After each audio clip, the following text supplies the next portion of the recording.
Você já recebeu um joinha? O joinha É o novo dedo do meio? É, pode apostar. Extremamente passivo-agressivo. Quando você lida com mentirosos, usar o silêncio a seu favor tem um impacto enorme. Você tem outro uso bem inteligente da pausa longa e curta. As pausas, especialmente em discussões, fazem com que pareça que, Você teve outra boa tática ou percepção com esses pedidos de desculpas tóxicos. diante de discussões ou conflitos, use o tempo a seu favor. Qualquer um pode aplicar isso já em sua vida. Me fale sobre Bob Lepre. Como se conectar com alguém assim, sabe, te dá vantagem? Vamos colocar um exemplo na mesa. Sim, Bob Lepre era o nome de um cara que não é o nome verdadeiro dele. Não podia usar o nome verdadeiro dele. Certo? O nome fictício de um cara. Sim, nome fictício, mas bem parecido com o real. E ele era simplesmente uma montanha de homem. Ele era enorme. Eu me sentia fisicamente insuficiente ao lado dele. Ele entrou. Eu estava colhendo o depoimento dele, e eu nunca sei como as pessoas são fisicamente antes de colher o depoimento delas. E eu comecei a fazer perguntas para ele. Era uma briga de bar e eu estava representando alguém que estava envolvido. Era um amigo da família. E olha, Deus abençoe quem estivesse ao alcance do braço do Bob Lepre, porque o cara era enorme.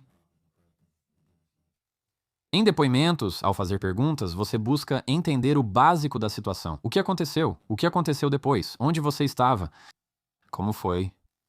Não importava quantas perguntas eu fizesse, ele só ficava mais irritado. Dava para ver que estava nervoso. Mexia as mãos, os ombros ficavam tensos e ele se remexia na cadeira. Então eu perguntei para ele, falei algo tipo, sabe, a gente tem um problema, você está bem? E o clima na sala congelou na hora. E ele simplesmente foi quase um grito, mas na verdade era só a voz desse cara enorme. E ele disse: Não, mas eu tenho algo a dizer. Ei, você é advogado? Desabotou o coldre dele. Meu Deus. Então ele está de macacão, certo? Está escrito Lepré e quero dizer tudo. E, sabe, ele disse: Não, mas eu tenho algo a dizer. Vocês, advogados, o tipo de vocês, sabe, são a pior coisa que aconteceu à América. E eu não confio nem um pouco em vocês. Vocês só tentam mentir e confundir. Vai, faça suas perguntas idiotas. E eu nunca vou esquecer. Ah, meu Deus. É. E então eu me lembro de olhar para a taquígrafa do tribunal que, sabe, as mãos dela tinham acabado de digitar tudo no bloquinho. E ela só ficava olhando entre ele, eu e o outro advogado. E eu olho para o outro advogado que devia ter, sei lá, talvez uns 80 anos. Ele não sabia, não fazia ideia do que estava para acontecer. Ele estava muito preocupado. Ele aguardava Bob Lepre dizer sem ofensa aos presentes. Exatamente, mas ele não disse isso. Não, ele não fez nenhuma objeção sobre isso. E a questão era que nós não éramos exatamente adversários, mas também não éramos amigos em relação à nossa posição, no caso. E isso ilustra, eu trouxe essa história para ilustrar o fato de que toda pessoa que você vê tem uma superfície e uma profundidade. E muitas vezes, toda vez que alguém diz algo que te ofende naquele momento, então, se pudéssemos pegar o que ele acabou de me dizer e dar um tempo, e eu saísse disso por um momento, diria: Ok, pessoal, o que está acontecendo com Jefferson agora? Por que não damos uma olhada? E todos nós sabemos como é quando alguém diz algo que magoa seus sentimentos ou te deixa chateado. Tipo, o que acontece biologicamente? São suas emoções, seu corpo dizendo, eu não gostei disso. E eles dizem, cérebro, o que você acha? E o cérebro responde, quer saber? Agora que eu pensei nisso, eu também não gosto disso. E então tudo dentro de nós simplesmente reage, ameaça. Dizemos alvo identificado, nova ameaça. E nossa testa se franze, nossos músculos ficam tensos. Podemos fechar os punhos, queremos responder alguma coisa. Queremos gritar porque ou queremos lutar contra a ameaça ou queremos fugir dela. É apenas o seu instinto de luta ou fuga. E sim, isso acontece com cada um de nós. Você pode não falar ou agredir, mas diz algo que machuca. Você quer que a palavra corte e cause dor. Ou se você já teve alguém que desligou na sua cara numa discussão, só clicou, ou falou, quer saber? Tô fora, e saiu da sala. Isso é fugir da ameaça. E toda pequena discordância é algum tipo de ameaça para nós. Então, naquele momento, o que eu fiz foi aproveitar o que eu ensino para cada um dos meus clientes. E qualquer pessoa que esteja ouvindo pode aplicar isso na sua vida agora mesmo. E isso é, você usa o tempo. Quando você está diante de uma discussão ou de um conflito, use o tempo. O tempo é o que desacelera as coisas. Então, o que eu ensino é: deixe a sua respiração vir antes da primeira palavra. No show de Jordan Harbinger, usamos depoimentos e clientes e gostamos de logo começar a agir. O cliente atropela as palavras de alguém e responde rapidamente como se estivesse contra o relógio. Normalmente é aí que eles se arrependem do que dizem. E quando você usa isso, Isso é inteligente, não é? Em vez de reagir impulsivamente e falar o que vier à cabeça, sua primeira palavra é só respirar fundo. Essa é a ideia. sim, quando a primeira palavra vier, respire no lugar dela. Então, o que eu ensino aos meus clientes é: quero que você respire antes de dizer qualquer coisa. Se alguém traz ou diz algo que você não gosta, em vez de prender a respiração, como normalmente fazemos, ficamos tensos. Você simplesmente começa imediatamente a recorrer à sua respiração para conseguir passar por aquilo. É relaxar seus músculos, garantir que seu lado lógico permaneça em destaque ao invés de ser dominado pelas emoções. E foi isso que eu fiz. Eu dei uma respirada. Eu realmente precisava disso naquele momento, porque ele sabe, eu falo muitas coisas idiotas, mas o que eu não faço eu não faço perguntas idiotas. Eu queria começar a pensar em coisas que eu poderia dizer, tipo, acho que você não sabe com quem está falando. Esse é o tipo de mentalidade que muitas vezes a gente tem. É tipo, eu preciso te lembrar com quem você está falando, camarada. É, então eu respirei fundo e fiz uma pergunta para ele. Eu disse algo como: você está bem? Sabe, qual tem sido a sua maior dificuldade pessoal? E Bob Lepper me contou que algumas semanas antes ele teve que colocar a mãe dele em uma casa de repouso. O pai dele tinha falecido. O irmão dele trabalhava nos campos de petróleo e viajava sempre. E ele era o único que cuidava da mãe dele. E na época ele estava recebendo notificações, cartas, cobranças, declarações de advogados, e ele não fazia ideia do que aquilo significava. E eu representava tudo o que ele já tinha recebido pelo correio naquele momento, sabe? Então eu disse para ele: olha, eu não consigo imaginar o que você está passando, mas posso te dizer que você é um bom filho. E foi aí que ele começou a chorar, Jordan. Ele simplesmente começou a desabar. A gente ficou fora do registro e eu deixei ele desabafar tudo. Deixei ele reclamar de cada advogado, de cada carta, de cada banco, de cada seguro. Quer dizer, se alguém que está ouvindo já teve que passar por esse processo, sabe que é muito intimidador porque você não sabe todas as contas bancárias que eles têm, você não sabe o que eles assinaram. Se você não terminou o ensino médio, como o Bob, não faz ideia de nada. Sabe apenas sobre seu trabalho, o que janta e o que gosta de ver na TV. Você realmente não sabe nada fora desse âmbito legal. É assustador, precisa buscar o significado das palavras. Já fiz trabalhos pro Bono e disse: você está sendo acusado de roubar essa loja. Ele respondeu: não fui eu. Eles têm vídeo de você arrombando e roubando a loja. Não fui eu. Fico pensando o que isso significa e ele responde que não vai dizer. Peço para ler para mim porque sou seu advogado, mas ele diz que não pode. E eu fiquei tipo, poxa vida. Sabe, aí você percebe, caramba, essa pessoa está tão intimidada agora que nem consegue ler as acusações contra ela. Então claro que ele vai negar que é ele. Quero dizer, por que não faria isso, né? Ele não percebe que estou ao lado dele, pensa que é uma armadilha. Então tem tanta gente que não concluiu o ensino médio. Alguns que conheci nem chegaram a cursá-lo. Eles não sabem ler nem entendem leis, contratos ou papéis escritos. Isso não faz parte da realidade deles. Isso não significa que eles devem ser tratados de forma diferente. E o que eu vi naquele momento foi que, sabe, eu não estava falando com uma testemunha irritada. Falei com um filho preocupado. Ele disse que não sabe o que fazer pela mãe. E ele foi colocado em uma posição de querer muito cuidar dela, amá-la, alguém que sempre esteve com ele e por quem agora ele é responsável, e dizendo: eu não sei o que fazer.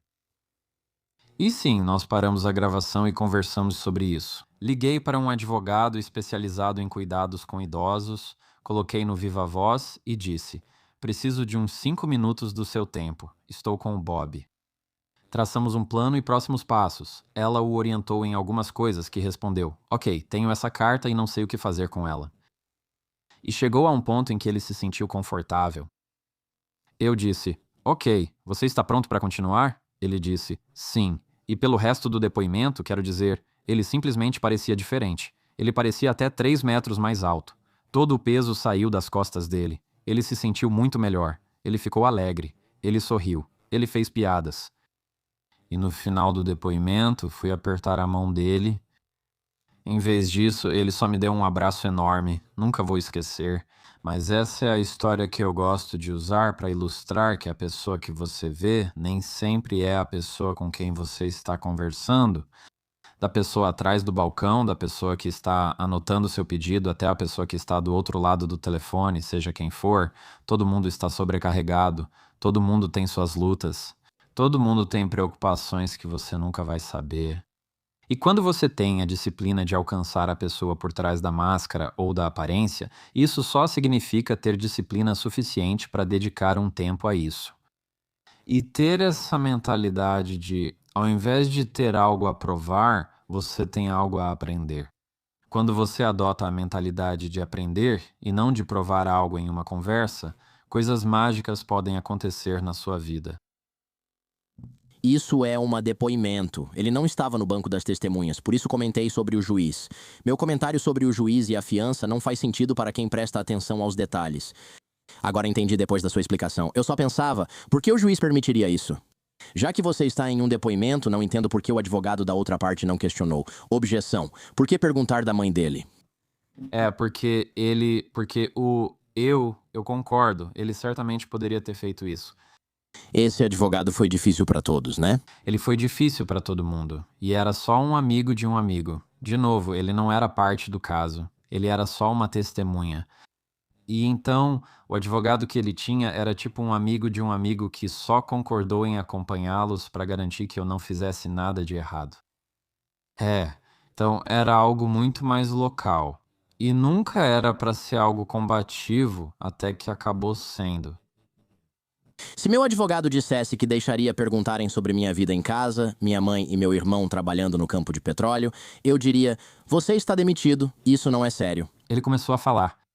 Não, isso é realmente incrível. Eu adoro a mensagem por trás disso. Acho muito inteligente. E eu acho que muitas pessoas se preocupam demais em vencer nas conversas. Você mencionou a importância de definir objetivos para a conversa. Esse foi o último ponto que anotei. Vamos voltar um pouco, acho eu.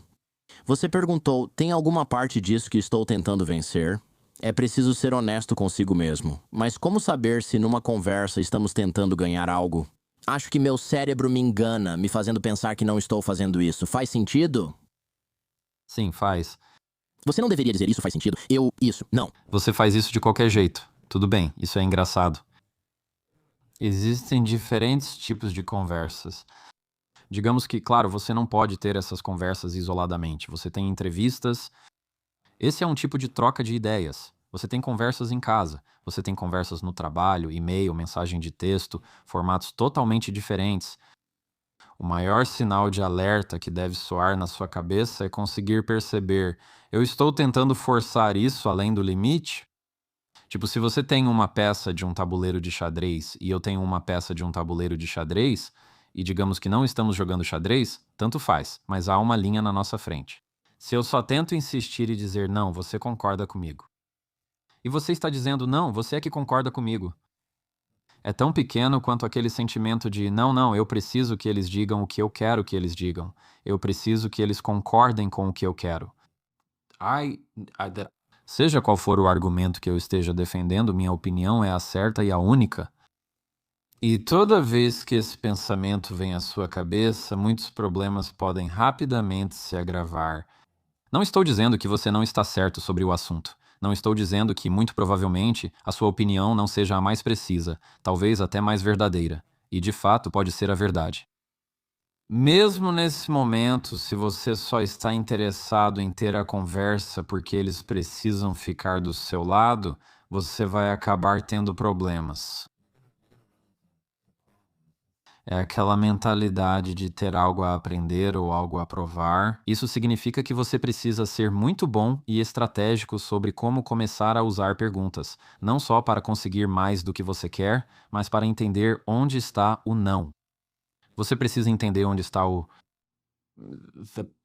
ponto de ruptura, onde está o falha de comunicação. É isso que você realmente está procurando. Gosto de dizer que uma discussão é uma janela para a luta de outra pessoa. É que eles não querem dizer sim por algum motivo específico, talvez haja um medo que eles não estão expressando por medo de estarem errados ou seja lá o que for. Quando você começa a querer apenas vencer uma discussão, você põe a relação a perder toda vez.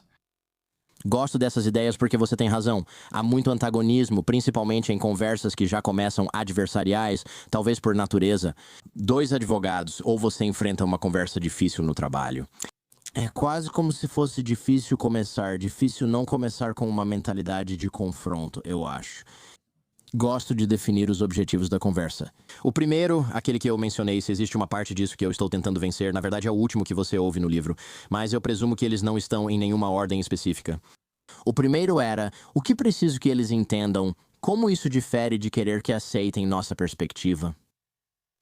Sim, ter objetivos na conversa é fundamental porque, na maioria das vezes, a gente espera até estar falando para descobrir o que quer dizer, certo?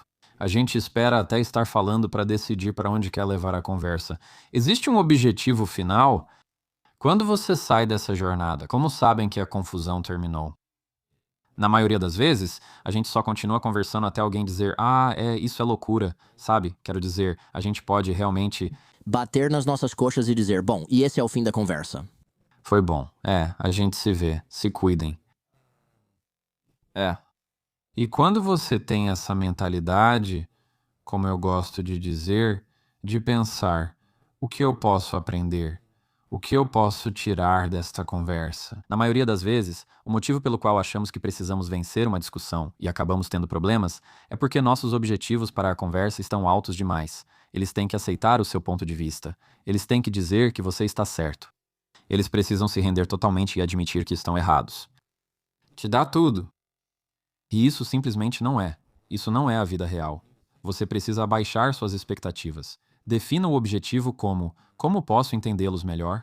Como posso mostrar para eles que vou reconhecê-los na conversa? Como posso mostrar para eles que aprecio as opiniões deles, concordando ou não, achando que estão certos ou errados? Eu posso pelo menos valorizar a opinião ou o feedback deles. O que é que estou tentando ganhar na discussão? O que eu posso fazer que seja um objetivo muito mais fácil de alcançar, que eu consiga atingir 100% das vezes para garantir que a conversa vai ser produtiva?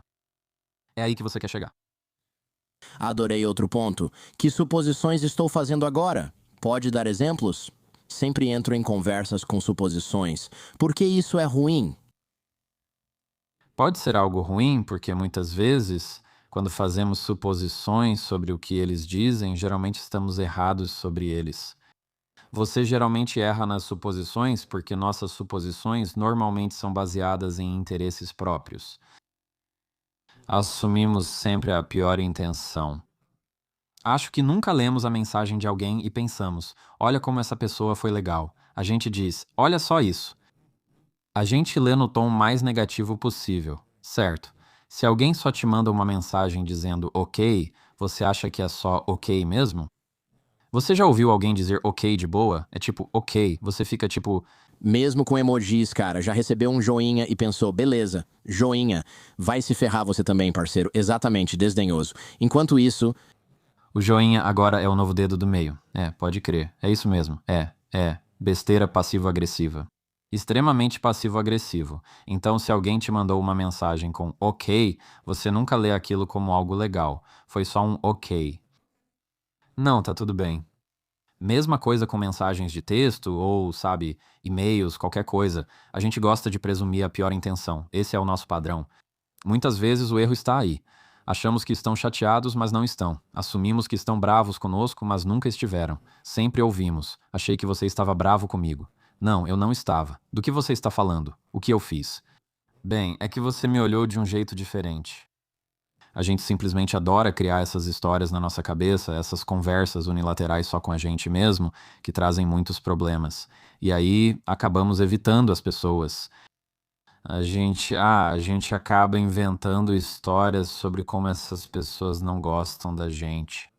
Então, por isso, a gente acaba não gostando delas, mas simplesmente porque a gente supôs, ao invés de realmente conversar com elas e ter certeza de que o que você pensou originalmente é mesmo a realidade. Outro ponto é planejar conversas. Que pequena ação posso tomar para mostrar que ouvi o que disseram? Você está falando sobre literalmente mostrar para alguém que você está ouvindo ou está falando de algo um pouco mais profundo do que isso? Não, é justamente mostrar que ouviu o que disseram. Muitas vezes a pessoa diz: Sinto que você não está me ouvindo. E você pensa: O que quer que eu faça? Estou ouvindo. É porque elas precisam de algo mais do que só ver você com uma expressão neutra. Agora, existem pessoas que praticam a escuta ativa e ficam dizendo: aham, certo. E isso pode ser irritante, especialmente se for assim. Não, mas você pode fazer isso de forma genuína. Mas sabe do que falo? Aquelas pessoas que fazem isso após cada frase, tipo, isso mesmo. É, isso pode te irritar. Muitas vezes não é realmente genuíno, eles não estão realmente ouvindo, mas é usar perguntas para mostrar para eles que você está ouvindo. Agora, se, digamos, vamos colocar isso em um cenário muito simples, inofensivo, inocente. Alguém conversa com você no trabalho e fala algo sobre o fim de semana deles ou sobre algo que eles estão animados. E eles dizem: Ei, eu acabei de começar meu próprio lava rápido negócio. E você diz: É seu primeiro negócio. Lembro do meu primeiro. Agora estou no terceiro, que acabei de levar a cerca de 100 milhões em receita no ano. E eles simplesmente começam a apagar o brilho dos outros. E pode ser a coisa mais inofensiva. Eles compartilham algo que os empolga. E, em vez disso, a gente pensa: eu sou mais importante e mais legal. Deixa eu começar a falar de mim. E simplesmente deixamos eles para trás, deixamos eles de lado. Talvez seja algo sobre as férias deles, qualquer coisa que tenham feito. Se tem uma coisa que você pode fazer para fazer alguém se sentir ouvido, é fazer uma pergunta antes de dar sua resposta. Não é a mesma coisa. Quando alguém te contar algo que deixou essa pessoa empolgada, faça uma pergunta simples, como: qual foi sua parte favorita? O que mais aconteceu? O que você mais gostou nisso? Faça a pessoa falar mais uma coisa sobre isso. E isso faz com que ela sinta que, ei, o que acabei de dizer tem valor. O que eu disse importou. O que eu disse é algo que você gostou. E então, depois que eles responderem a isso, você pode até perguntar: Você se importa se eu compartilhar o que aconteceu comigo outro dia ou o que aconteceu outro dia? E eles farão isso com prazer. Assim, você nunca tira o destaque deles apenas fazendo uma pequena pergunta que traz todo o valor para eles. Por último, mas não menos importante, como posso demonstrar gratidão por poder conversar com eles? Você está literalmente dizendo algo como: Fico feliz por poder conversar com você sobre isso? E qual é uma boa maneira de fazer isso? Por que isso é importante? Bem, vamos colocar isso no contexto das crianças e depois podemos relacionar isso com os adultos. Sabe, você tendo filhos pequenos, eu tendo filhos pequenos, eu ficaria apavorado com a ideia, Jordan, de mais tarde na vida, quando eles cometerem erros realmente grandes aos 16, 17 anos, o primeiro pensamento deles é: não posso contar para meu pai. Não quero contar para meu pai. Isso me deixaria apavorado. E isso significa que, quando estou conversando com meus filhos agora, quando eles erram, se eu tiver essa explosão toda de: o que há de errado com você? Você está bem? Tipo, o que há de errado com você? Sério? E simplesmente fazendo com que eles se encolham de medo. Isso mostra para eles, vai incutindo um padrão de que, quando eu cometo erros, eu não estou seguro aqui. Eu não posso recorrer a essa pessoa. E quando você simplesmente demonstra gratidão pela chance de conversar com eles, de certa forma você está recompensando esse comportamento. Então, se vamos colocar isso em termos de uma criança, isso aconteceu com meu filho não faz muito tempo. Ele entrou na sala de estar e estava com a mão sobre a camisa, era uma camisa polo vermelha, e ele estava com as duas mãos sobre ela e parecia realmente que tinha feito alguma coisa errada. Ele disse: Pai, eu fiz uma coisa errada. Eu perguntei: O que houve, cara? E ele me mostrou errar só um buraco grande, só um buraco, um corte mesmo. Eu disse: "O que aconteceu?" Ele disse: "Eu cortei." Eu perguntei: "Por que você fez isso?" Ele disse: "Eu só queria ver se cortava." E eu disse: "Bom, eu disse: "Ah, bom, o que a gente aprendeu?" Ele disse: "Corta mesmo." Eu disse: "Você está certo." Eu falei: "Bom, obrigado por vir falar comigo sobre isso. Acho que a gente devia fazer isso de novo, né?" Não, não, a gente não vai fazer isso de novo. Corta mesmo. Mas é isso. Obrigado por vir falar comigo sobre isso. Obrigado por vir falar comigo. Obrigado por conversar comigo sobre isso. Então vamos aplicar isso no trabalho. Somos todos adultos. Mesma coisa. Alguém no escritório cometeu um erro e veio falar com você. Se você tiver uma reação exagerada, jogando papéis e virando a mesa, eles vão pensar: não quero falar com essa pessoa. Esse não é um ambiente seguro, mas isso não diminui a gravidade da má notícia. Você vai lidar com isso. Agora você precisa mostrar autocontrole. Agora você precisa mostrar liderança para eles. Você precisa mostrar que ali é um ambiente seguro. E se você conseguisse simplesmente dizer: olha, eu sei, tenho certeza de que sou a última pessoa para quem você gostaria de contar isso. Isso realmente significa muito para mim. Fala muito bem de você ter vindo me contar isso pessoalmente. Ou obrigado por vir falar comigo sobre isso. Ou eu aprecio o fato de você ter sido transparente o suficiente para me contar. Então, aborde isso. Depois haja e resolva o problema. Mas reconhecer o momento de ser grato pela oportunidade de ter essa conversa, é disso que se trata a conexão. Sim, gosto disso porque cria confiança para que alguém, especialmente crianças, possa procurá-lo com questões mais sérias. Acho que penso nisso só como pai, mas quero que meu filho venha até mim quando quebrar algo. Hoje cedo, por exemplo, ele falou: fiz xixi um pouco no chão. Eu perguntei o que aconteceu. Ele disse: perguntei se foi de propósito e ele respondeu que não, só soltou, a pressão foi demais. Falei: ok, obrigado por contar. Quem faz isso? Sabe? E Quem não passa por esse problema? Quero dizer, eu entendo, sabe? Eu entendo. Ele disse: está um pouco na parede e no vaso. Falei: tudo bem, dá pra lidar, sem problema. Quero dizer, o banheiro é basicamente todo projetado para aguentar um certo nível de umidade, urina, essas coisas. Então estamos tranquilos. Eu só queria ter certeza de que não tinha caído em nenhum eletrônico. Então está tudo certo. E, sabe, é isso aí, beleza. Então eu quero que ele seja capaz de fazer isso porque eu também quero que daqui a 10 anos ele possa dizer: pai, todo mundo está bêbado e eu também estou. E eu não sei como voltar para casa porque estou com o carro. Eu não quero dirigir. Sabe, é isso que eu estou tentando evitar. é isso neste momento, é dar um soquinho e dizer: obrigado por vir falar comigo e me contar. Quero dizer, é esse tipo de coisa, é assim que você cria o padrão para que mais tarde eles compartilhem essas coisas. E de novo, você serve de exemplo para isso. Quando eu erro, acho que é crucial, especialmente para as crianças, ouvirem os pais, principalmente o pai, dizer: olha, sabe de uma coisa? Eu não fui muito gentil ao dizer aquilo. Fui, deixa eu falar de novo. Ou então, sabe, eu não deveria ter dito aquilo. Desculpa, desculpa. Você me perdoa? Assim mesmo, deixar eles ouvirem você pedir desculpas e ter essa conversa com eles também. Acho que isso tem a ver com formar bons comunicadores. É sólido. Eu adoraria que meus filhos, especialmente meu filho, minha filha já comunica bem aos 3 anos, mas para ele não é tão intuitivo. Ele é inteligente. Ele consegue. Ele só resiste a isso ou talvez ainda não seja algo natural para ele. Mas desenvolver esse instinto neles e construir essa habilidade, eu acho que é prioridade máxima, porque eu realmente vejo que quem faz isso bem vai mais longe na vida.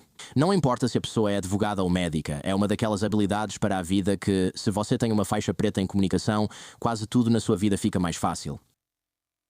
Ah, com certeza, você tem uma vantagem enorme, de verdade. Uma coisa que a gente faz aqui em casa é o seguinte: se meu filho, que tem 7 anos, discorda de mim, eu peço para ele me explicar por que ele discorda, em vez de só dizer: não, a resposta é não. Ei, você está me ouvindo?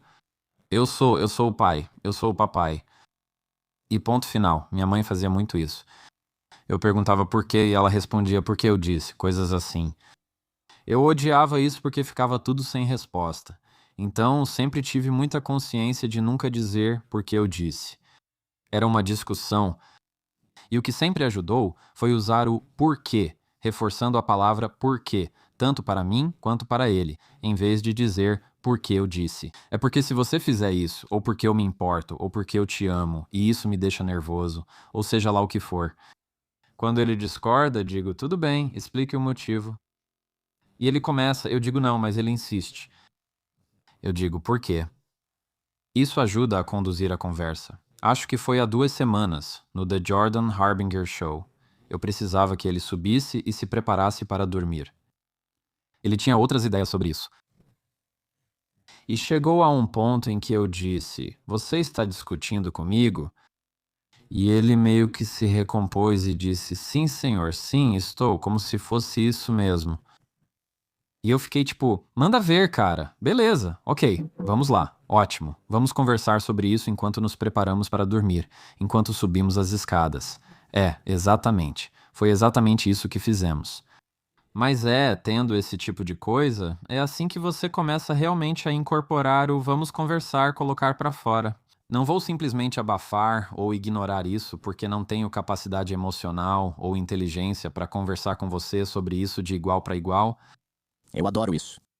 Eu adoro isso. Estou ensinando meu filho a negociar. Na verdade, acho que ele é quem está me ensinando a negociar, mas eu deixo ele fazer isso. Porque ele vai dizer que não quer ir para a cama e eu vou perguntar por quê. Estou assistindo no iPad. Ok, mas você pode ver o iPad quando quiser. Mas gosto desse. Qual vídeo está vendo? Esse. Quanto falta? Aperto o botão. 20:51. Digo, tá, muito tempo. E se eu deixar você assistir até aparecer 1:00?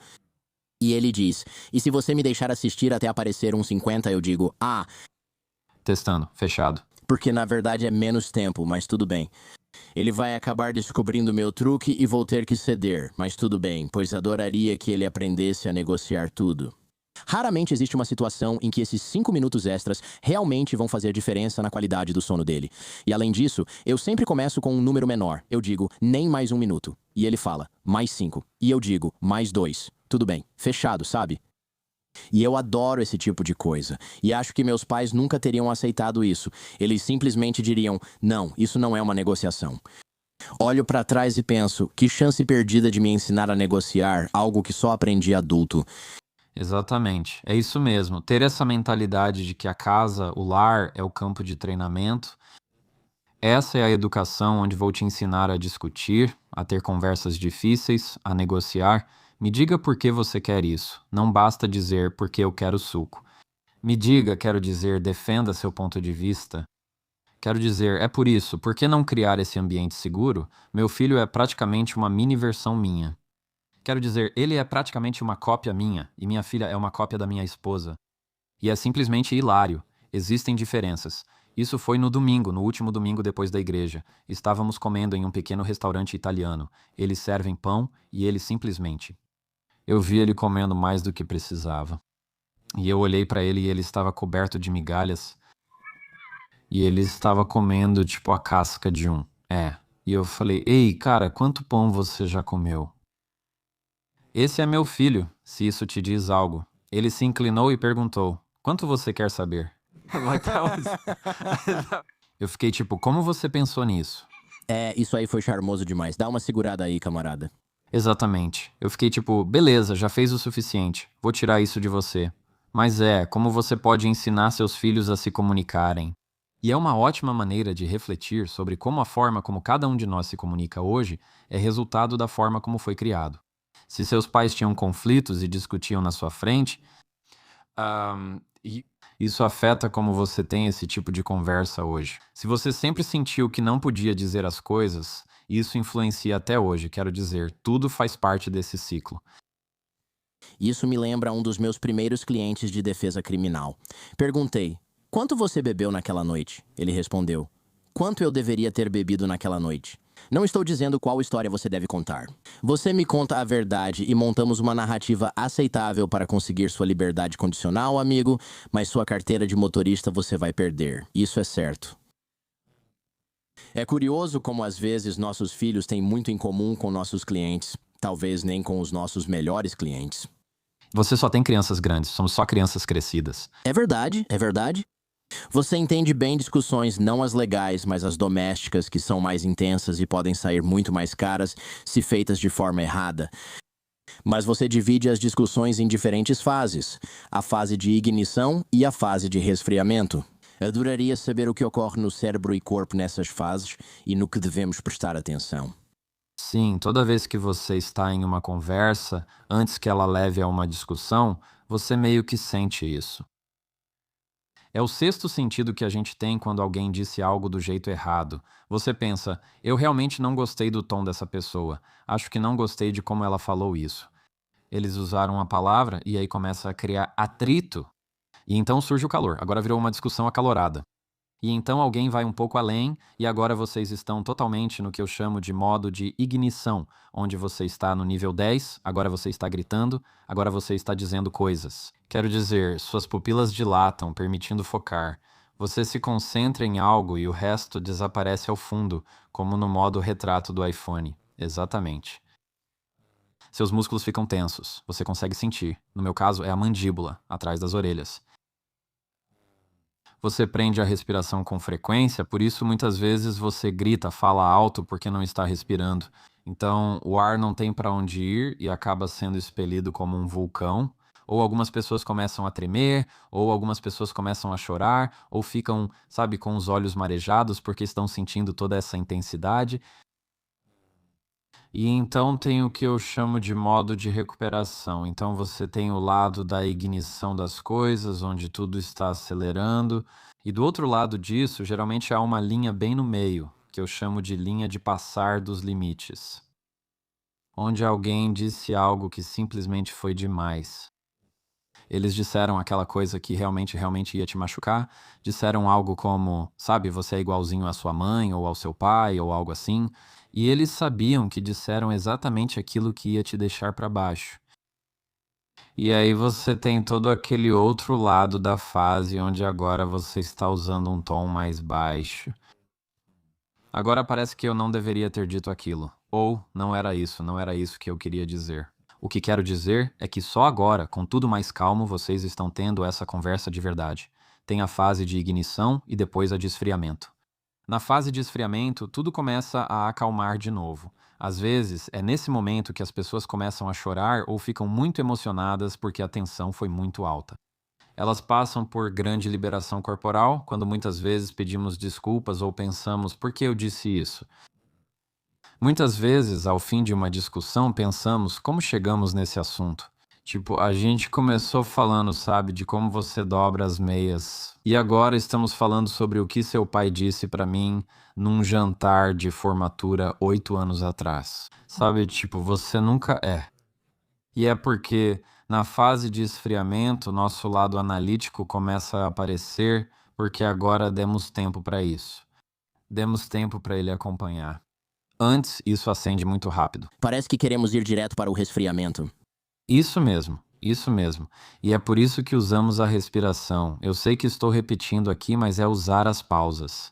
É o poder da pausa. E as pausas na conversa, especialmente em discussões, fazem com que pareça que você está respirando debaixo d'água, como se você nunca sentisse que está se afogando. Você nunca chega naquele modo de explosão porque está usando o tempo para se regular, como se alguém dissesse algo que realmente te deixa irritado e você diz: eu quero falar sobre isso. Vou estar melhor preparado para essa conversa daqui a 1 hora.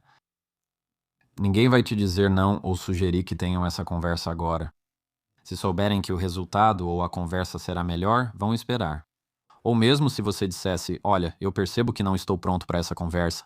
Quando você consegue expressar em voz alta como se sente, isso te dá controle sobre esse sentimento.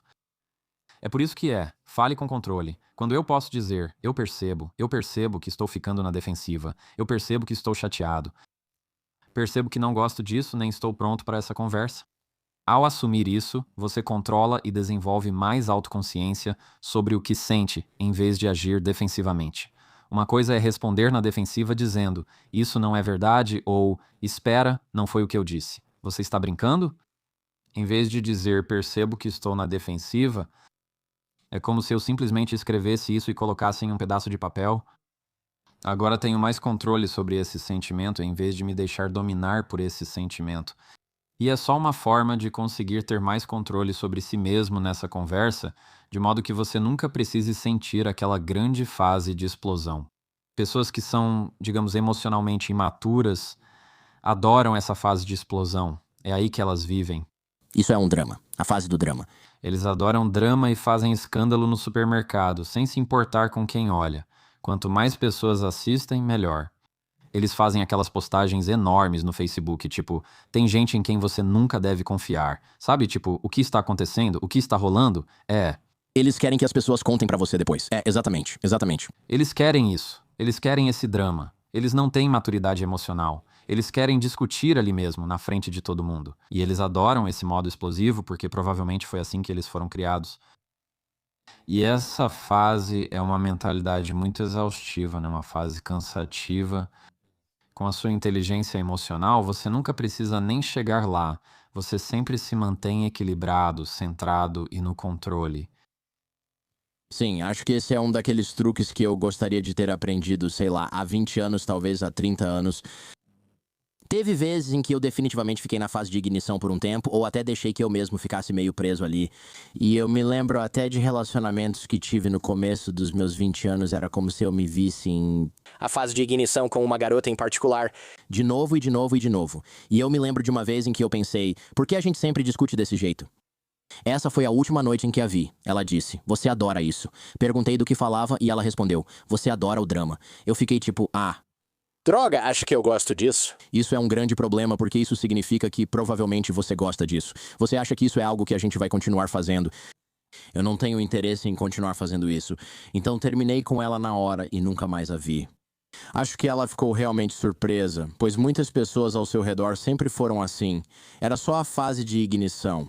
Ela sentia como se fosse amada quando as pessoas ao redor dela estavam surtando e gritando. Pensei, não posso participar dessa dinâmica. Muitas vezes é assim que elas foram criadas, quero dizer, pessoas que vieram de famílias extremamente voláteis e tóxicas. E dessas pessoas, o que você ouve é: eu quero que você discuta comigo. Eu preciso que você discuta comigo. Elas querem sentir o drama para saber que você se importa. Assim, elas vivenciam o amor, sentindo que você está envolvido, como se chorassem e você gritasse. Agora temos algum tipo de conexão. E esse é um jeito muito distorcido de olhar para isso. As pessoas que não têm capacidade emocional para ter esse tipo de conversa enfrentam uma luta muito diferente.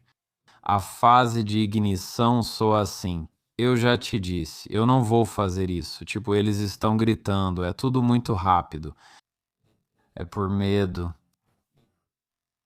A fase de resfriamento diz: eu sempre estou no controle. É quando você usa o tempo. Você desacelera, diz: eu já te disse que não vou fazer isso. Tipo, qual dessas vozes é a mesma coisa? Elas disseram a mesma coisa? Qual delas parece estar mais no controle? Qual delas parece que está tentando retomar o controle? Qual delas soa como, sabe de uma coisa? Eu nunca perdi o controle. Eu sempre estive nesse lugar. Eu estou centrado. Eu estou com os pés no chão. Eu estou equilibrado. E tudo o que eles fizeram foi apenas falar mais devagar. Então, usar o tempo e o espaço é uma ótima maneira de conseguir se autorregular em tempo real durante as conversas. Tudo bem, só uma pausa rápida. Vou te contar sobre algo que realmente vai facilitar a sua vida. Se você está pensando em começar um negócio ou já tem um e talvez precise de um logo ou de branding, se design não é seu forte, você vai gostar do design.com. Com ele, criar um logo marcante é fácil. Basta informar o nome e setor do seu negócio e, em segundos, receberá milhares de logos personalizados para escolher. Cada design é exclusivo do design.com, criado por designers especialistas, garantindo algo único. Depois que você encontrar um design de que goste, pode personalizar as fontes, as cores e os layouts para deixá-lo do seu jeito. Depois, é só baixar todos os arquivos e pronto. E o design.com não para só nos logos. Eles têm ferramentas para te ajudar a criar todos os seus materiais de branding, desde site até posts para redes sociais e cartões de visita, tudo perfeitamente alinhado com a sua marca. Se você já tem um logo, pode fazer o upload e ter acesso instantâneo a milhares de modelos de design que realmente combinam com o visual da sua marca e com o seu esquema de cores. Então, essa ferramenta economiza muito do seu tempo. Ela permite que você foque no crescimento do negócio sem se preocupar com detalhes de marketing. Com 4,8 estrelas no Trustpilot, Design.com é incrível. É administrado por um amigo meu e já existe há tempos. Eles valorizam os clientes. Experimente de graça em design.com/Jordan. Isso mesmo, design.com/Jordan. Muito bem, pessoal, este vídeo é patrocinado pela HVMN e vale a pena conhecer, especialmente se você está procurando suprimir o apetite. Já tentou jejuar e seu estômago começa a se rebelar por volta da 14ª hora? É aí que entra o Ketone QI da HVMN. Ótima para controlar apetite e fornecer energia limpa. Suprime a grelina, hormônio da fome, e aumenta a leptina, saciedade, fazendo você se sentir satisfeito sem comer. Fornece combustível limpo ao cérebro e corpo sem quebrar o jejum, mantendo você em cetose e queimando gordura sem aquela irritação de fome. É como dizer aos desejos, agora não. Jejuar é difícil, a HVMN torna tudo muito mais fácil. Experimente o Ketone QI, acesse hvmn.com e use o código promocional Jordan para 20% de desconto no Ketone QI. Você tem outro uso bem inteligente da pausa longa e curta. Quero comentar essa habilidade, pois a considero interessante, especialmente pelo exemplo do caminhoneiro que depôs no tribunal. Você pode me contar sobre isso? Ah, sim, nós temos diferentes tipos de pausas o tempo todo. E eu defino pausas curtas, que são de 1 a 3 segundos, e pausas longas, que são mais como de 5 a 7, 5 a 9 segundos. Uma vez eu tive um caminhoneiro no banco das testemunhas e ele não sabia que eu já tinha os registros do celular dele. O advogado dele deveria tê-lo preparado, mas alguns advogados nem sabem dos casos em que estão, apenas ocupam um lugar na sala. E eu disse para ele, você estava dirigindo aquele caminhão, você estava mandando mensagem enquanto dirigia no momento do acidente, não estava? Ele disse, não, eu perguntei, você manda mensagem quando dirige? Não, nunca, eu nunca faço isso. Tipo, papá, pum, esse é o sinal mais claro. Sempre que alguém diz sempre ou nunca, raramente é verdade.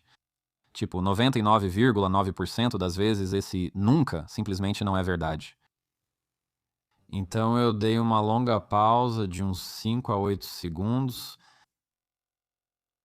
como se quisesse deixar as palavras dele assentarem por um instante, para que ele mesmo as escutasse. E antes que eu dissesse qualquer coisa, ele disse, bem, quer dizer, eu digo nunca, sabe? Eu não faço isso quando estou trabalhando. Sabe, eu não faria isso quando estou trabalhando. E ao invés de responder, eu esperei mais 5 a 7 segundos. Nesse momento, percebe-se que ele está muito desconfortável.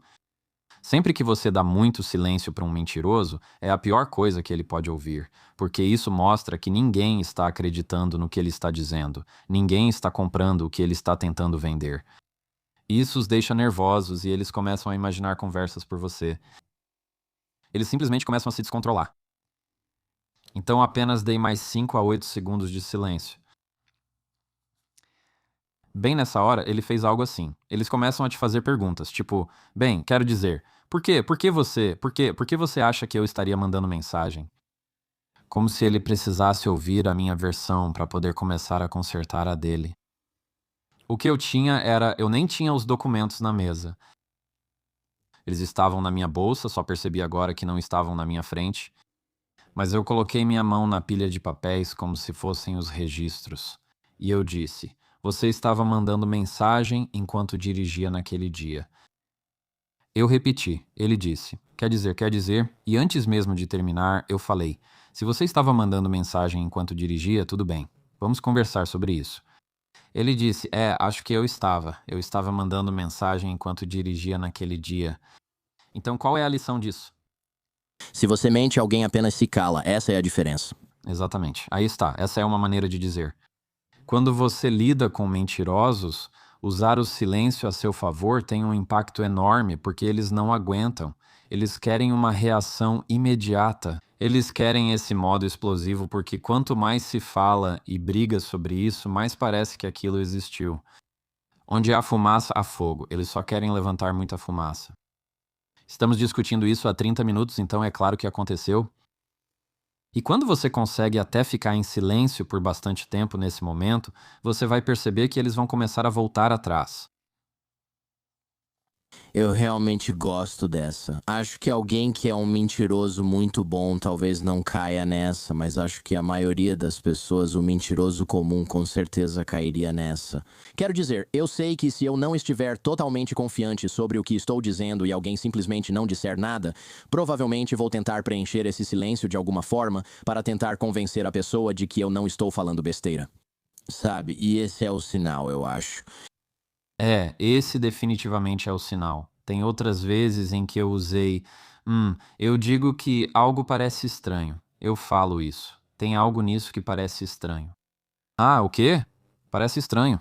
Pessoas que dizem a verdade ficam tipo, tudo bem. Quero dizer, é o que é. A verdade não precisa de desculpa. A verdade não precisa de outra explicação. É isso, se você não acredita em mim, tudo bem, tudo bem. Você não precisa acreditar em mim. Mas até dando uma folga pra eles usando aquela frase de se você não fez ou se fez, tudo bem. Tipo, dando uma pequena abertura pra eles. Na maioria das vezes, eles vão aceitar. Até com minha filha pergunto, escovou os dentes? Sim, escovei. Olha pra mim. Você escovou os dentes? Sim, escovei. Se não escovou os dentes, tudo bem, pode ir escovar. Eu preciso ir conferir. Vou lá ver se eu escovei. E é assim que eu sei que ela não escovou. Eu vou conferir pra ver se fiz exatamente certo. Preciso checar minha escova de dente, é o que ela dirá. Vou ver se ela está molhada, pois não lembro. Você só dá uma pequena brecha pra eles e eles já pensam, ufa, escapei dessa. Algo que você mencionou no livro, isso é um ponto totalmente diferente, mas você disse que manter contato visual com alguém enquanto você está contando ou explicando algo, manter contato visual o tempo todo é estranho e intenso, mas não fazer contato visual é ainda pior. Então, qual é a solução para esse problema de uma vida inteira para a maioria de nós? Qual é a quantidade apropriada de contato visual e quando devemos fazê-lo? Não acho que exista uma quantidade certa, pois pareceria um cálculo. Recomendo apenas que ao conversar com alguém, esteja tudo bem. Se você quiser, pode desviar o olhar ou olhar para onde quiser, pode olhar para baixo, pode olhar para o lado. Se você terminar a frase olhando para eles, parecerá que falou olho no olho o tempo todo. Se eu ficar te encarando, mantendo contato visual, isso te deixa nervoso. Então você começa a desviar o olhar como se não quisesse me encarar. Mas se você conseguir começar a falar, contanto que termine o que disse bem no final, você pode olhar para onde quiser, mas é só voltar o olhar para os olhos deles no final da sua frase. Eles vão sentir que você falou olho no olho com eles o tempo todo. Eu adoro isso. Eu também precisava disso nos últimos 30 anos. Quero dizer, durante o programa é fácil porque eu tenho minhas anotações. Eu volto para minhas anotações e tudo mais, e as pessoas entendem isso. Por anos eu não queria encarar as pessoas nem olhar para o chão o tempo todo. Agora fico nervoso ao olhar para elas ou para baixo. Isso é estranho. Estou agindo esquisito. Sobre o que estávamos falando. Foi assim em toda a conversa que eu tive por 20 anos. Eu adoraria ouvir como você recomenda que alguém se defenda. Estou falando sobre rebater insultos e bullying, porque o mundo está cheio de pessoas que querem nos deixar inseguros, se sentirem superiores temporariamente. Você destacou bem no livro que eles buscam sua resposta por causa da dopamina. Em muitos casos, fazem isso justamente para obter dopamina. Pode explicar melhor? Achei isso muito perspicaz. Sim, é essa ideia de que quando alguém diz algo que é desdenhoso, desrespeitoso ou depreciativo de alguma forma, essa pessoa está dizendo isso para conseguir algo de você. E isso é a dopamina. Eles querem aquela sensação boa. Eles querem ver você sofrer porque já sentem dor, por que não tirar isso de você? Sempre que isso acontece, nosso instinto normalmente é devolver na mesma moeda. Eu e você. Você me xinga, eu vou te xingar pior ainda. E isso só alimenta exatamente o que eles querem. Eles sentem prazer em tirar esse controle de você. Em vez disso, o que eu quero que você faça é, primeiro, peça para eles repetirem. Tudo o que eles disseram que foi depreciativo, peça para eles repetirem. Veja, preciso que você diga isso de novo. Eu não entendi tudo. Você pode repetir isso para mim? Muitas vezes eles não conseguem fazer isso. Eles não querem fazer isso. Por quê? Porque eles já deram a alfinetada deles? Eles já fizeram isso. Eles não vão ter uma reação tão grande, não vai ter a mesma sensação agora. Você estragou a surpresa, o sentimento e a piada, agora não é tão divertido. Poxa. Quando isso acontece, eles não querem repetir. Você consegue imaginar dizer algo feio e depois pedir, pode repetir isso? E aí você pensa, agora eu tenho que dizer de novo. Eu disse, seu rosto parece a bunda de um macaco. Agora tenho que repetir. Ah, mas foi mais engraçado da primeira vez. O timing não ajuda a conseguir a risada e acabo parecendo um idiota. Agora todos prestam atenção, não só quem você falou. E agora são eles que ficam mal porque tem que insistir nisso. Se eles insistirem, o que raramente ocorre, geralmente vão ajustar e dizer algo como o que eu quis dizer foi, ou acho que vão ajustar. A segunda é fazer perguntas sobre a intenção, ou seja, você vai perguntar o que eles pretendiam com o que disseram. Parece algo como você se sente quando diz isso pra mim? Ou você quis que isso soasse rude? Você quis que isso soasse desrespeitoso? Ou o que você queria que eu dissesse para isso? Sempre que você estiver fazendo perguntas sobre a intenção, tipo, você quis que isso fosse assim, isso faz com que eles se sintam ainda mais estúpidos. Porque se você disser, você quis ser desrespeitoso com isso, agora eles têm que dizer, eu quis. Como se fosse tipo, então é isso. Perceba que a gente ainda nem respondeu ao que eles disseram, não rebatemos nada, não teve nada de substancial. Nós fizemos basicamente 2 perguntas seguidas para eles sem precisar dar nenhuma resposta substancial. E 3, seja lá o que eles disseram, você simplesmente deixa um silêncio ou até manda um ok.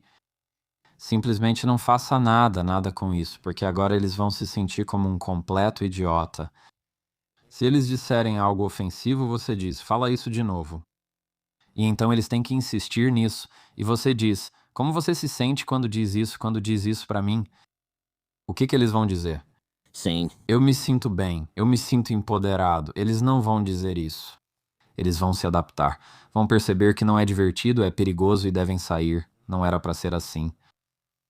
Mesmo que insistam, Jefferson, e se realmente insistirem, e se eu perguntar se você quis ser rude e disserem que sim, apenas deixe pra lá.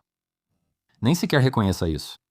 Se for o caso, agradeça, pois assim mostram que são realmente pessoas horríveis que você não quer por perto. E quem vai recompensar isso? Eles não vão, não carregue isso. Não carregue isso. Quando responde assim, é você que fica preso nisso. Não faça isso, é desse tipo de coisa. Eles vão lembrar, você não. Eu adoro isso. Você tinha outra boa tática ou insight sobre esses pedidos de desculpas tóxicos, e eu adoraria ouvir mais sobre isso também.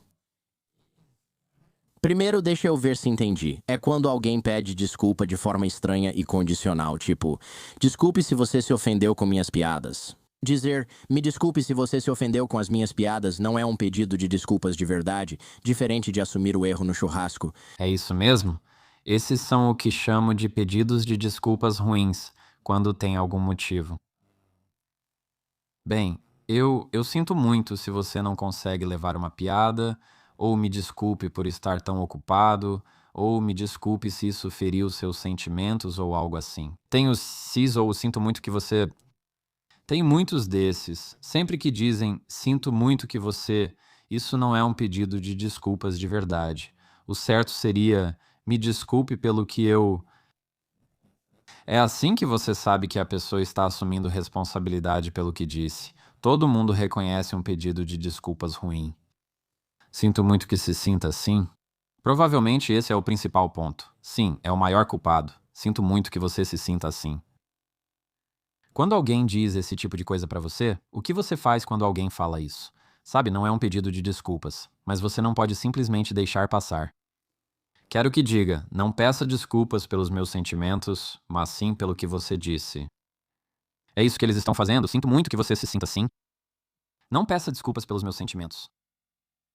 Eu preciso que você peça desculpas pelo que fez. O que você está dizendo é: olha, eu tenho esses sentimentos, eu tenho esses. Esses são meus sentimentos. Eu cuido deles. Obrigado. Você precisa assumir a responsabilidade pelo que realmente fez. Essas coisas condicionais do tipo: me desculpe se você ficou chateado com isso. O que eu costumo dizer é que não é se, é pelo que eu fiz. É como uma instrução, estou guiando eles. Estou ensinando eles a pedir desculpas naquele momento porque percebo que eles precisam de ajuda. Em vez de me desculpe se, é isso. Ou você tem pessoas que dizem: olha, me desculpa, eu só estou muito estressado, me desculpa mesmo, eu só estou muito sobrecarregado. Gosto de dizer, não precisa se desculpar pelo que o estresse causou em você. Você deve se desculpar pelo que isso fez comigo. Ou até mesmo, você não precisa se desculpar pelo seu estresse. Você precisa se desculpar pelo que disse. Porque o que eles estão tentando fazer é tirar a responsabilidade, tipo, olha, eu agi assim por causa do meu estresse. Meu estresse me fez fazer isso. Estou dizendo que você não precisa se desculpar pelo seu estresse ou algo assim.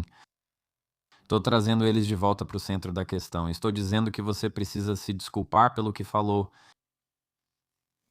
Por que deveríamos nos importar? Não é problema deles se não assumem responsabilidade. Se for nosso cônjuge ou filho, queremos que aprendam essa lição. Mas se for outra pessoa, por que nos importamos?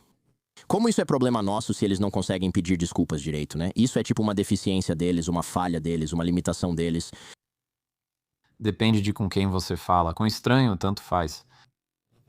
Se for seu filho, se for seu cônjuge, se for alguém com quem você trabalha, aí sim, isso precisa ser colocado na mesa. Você precisa conseguir resolver isso. Isso importa porque você decide com quem vai conversar. Você decide quem faz parte da sua vida. E se você está permitindo que pessoas no seu círculo, no seu grupo, seja lá o que for, peçam desculpas.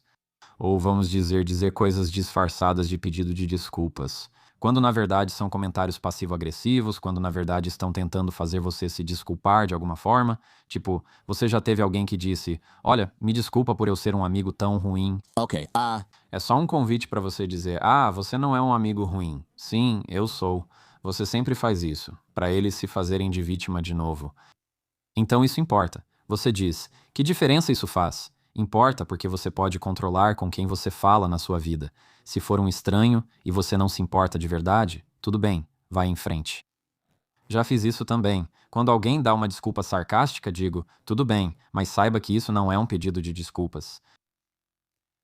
Veja, pode falar o que quiser, mas saiba que, contanto que você saiba disso, não é um pedido de desculpas, porque eu sei que não é.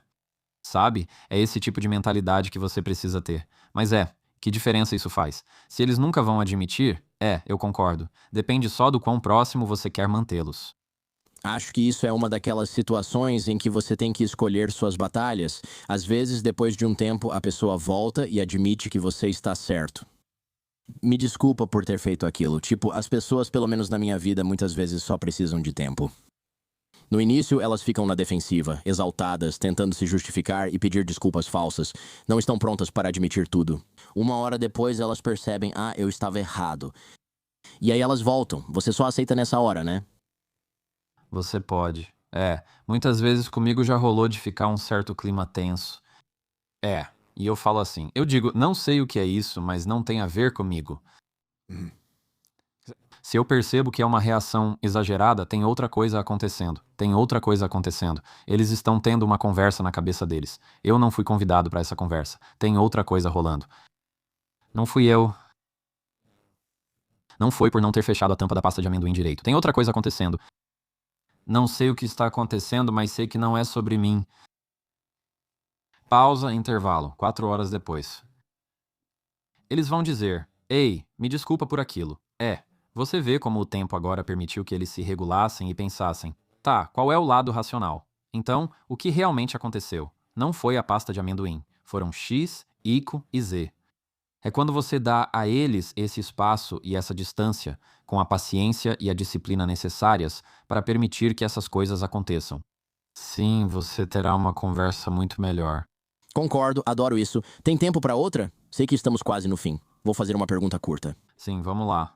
Certo. O que fazemos quando as pessoas interrompem? Porque eu acho que todos nós temos ou já tivemos pessoas em nossas vidas que nos interrompem. E não estou falando de uma criança empolgada ou daquele nosso colega neurodivergente que não consegue evitar porque tem muito TDAH e fica animado com discussões sobre o que quer que seja. Não estou falando disso. Isso não é nada pessoal. Você não quer cortar essas pessoas de forma muito dura. Para elas, é literalmente uma deficiência. Mas, para a maioria das pessoas que interrompem, elas simplesmente não estão tão interessadas em ouvir você falar quanto estão em ouvir a si mesmas. Sim, claro. Quando alguém te interromper, recomendo primeiro deixar que interrompam uma vez. Você deixa que te interrompam da primeira vez. O motivo é que pode ser que a pessoa seja neurodivergente ou tenha TDAH e não consiga evitar. Você está dando essa compreensão para ela. Seja uma criança que precisa falar logo ou alguém que é neurodivergente e também precisa falar logo. O fato é que, quem quer que seja, essa pessoa não te ouviria de qualquer forma. Se te interrompe, é porque já não estava ouvindo. Elas já estavam só planejando o que iam dizer e precisam tanto falar que interrompem você só para não perderem o raciocínio. Então, em primeiro lugar, deixe que elas falem tudo o que querem primeiro. Agora, depois que elas falarem tudo, elas vão parar. Em algum momento, elas vão parar. Quando elas pararem, quero que você imediatamente continue de onde parou. Tipo, nem dê atenção ao que elas disseram. Vamos lidar com isso depois. Agora você só precisa voltar como se tivesse apertado o botão de pausa no que estava falando antes e simplesmente continuar falando. Porque nesse momento você está passando a mensagem de "Ei, você me interrompeu". E você continua. Se interromperem de novo, aí sim precisa intervir. Veja, agora você tem o direito quando te interrompem pela segunda vez. Muitos acham que na primeira interrupção já devem dizer, com licença, eu estava falando, mas geralmente as pessoas apenas pensam, ah, ok, nossa, alguém tá louco pra falar. Tipo, você ainda não ganhou esse direito, certo? Quando alguém diz, com licença foi o final da minha frase e o começo da sua, ou seja lá qual for essa frase boba, Eu nem sei, mas isso é sarcástico. é uma dessas, é. Eles tentam inventar alguma frase bonitinha, sempre dá errado porque mostra que estou tentando controlar a situação, certo? Alguém quer tanta atenção que acabo reagindo emocionalmente. Todos olham pra mim. Estou falando sou eu, preciso de controle. Quando você simplesmente faz uma pausa, deixa eles falarem e continua falando. Você percebe, ah, eu nunca perdi o controle. Na verdade, eu vou continuar falando agora. Se eles interromperem de novo, agora você tem o direito de dizer, não consigo te ouvir quando me interrompe. O ideal é usar o nome deles, pois isso chama a atenção. Se você me interrompesse pela segunda vez enquanto eu falava, eu diria, ei, Jordan, e você pararia, porque é seu nome. Todo mundo gosta do próprio nome. Eu diria, não consigo te ouvir quando me interrompe. E o que vai acontecer é que eles vão dizer, desculpa. Na maioria das vezes, eles vão pedir desculpas. Eles dizem, pode falar, porque agora você meio que chamou a atenção pra isso. Agora você conquistou esse direito e está fazendo isso de forma gentil. Então eles vão deixar você continuar falando. Agora, se eles pedirem desculpas de novo, eu diria que, no terceiro caso, você precisa ser um pouco mais firme. É nessa hora que você diria algo como, quero ter certeza, estamos tendo uma conversa agora, ou você só precisa que eu escute? Aqui eu fico tipo, deixa eu voltar para ter certeza de que estamos na mesma página aqui. Isso é uma conversa ou é uma via de mão única aqui? Esse é o meu jeito de dizer, ei, você não está me deixando falar. Ou se eu precisar ser um pouco mais firme, eu digo, eu vou te ouvir quando eu terminar. Você está dizendo para eles, isso é o que vai acontecer primeiro, e isso é o que vai acontecer depois. É assim que eu gosto de lidar com interrupções. Adoro isso. Meu rosto e orelhas queimariam se alguém dissesse isso pra mim. Eu ficaria todo vermelho. Seria o pior. Acho que eu aprenderia a lição se alguém fizesse isso comigo. De um jeito legal. Quanto mais gentil você for, mais caráter você mostra, de verdade. Faz sentido. Faz sentido. Eu adoro isso. Bem, Jefferson, essa conversa foi uma total perda de tempo. Não, sério. Eu curti muito isso, cara. Eu adoro as coisas práticas. Acho que é muita coisa. É útil quando as pessoas saem com algo pra pensar. Agora todo mundo está pensando, mal posso esperar que alguém me interrompa depois disso. Já estão prontos para rebater. E sim, você parece ser muito autêntico, cara. Não é fácil o tempo todo pra nós, advogados, no dia a dia. Devemos repetir isso algum dia, de preferência pessoalmente, porque sei que você tem umas histórias de tribunal que nem dá pra publicar. Quero ouvir essas. Sim, você está em Los Angeles, né? Estou no norte da Califórnia, mas sempre vou para Los Angeles. Me mantenha informado. Sim, vamos fazer isso. Obrigado por me receber, estou honrado.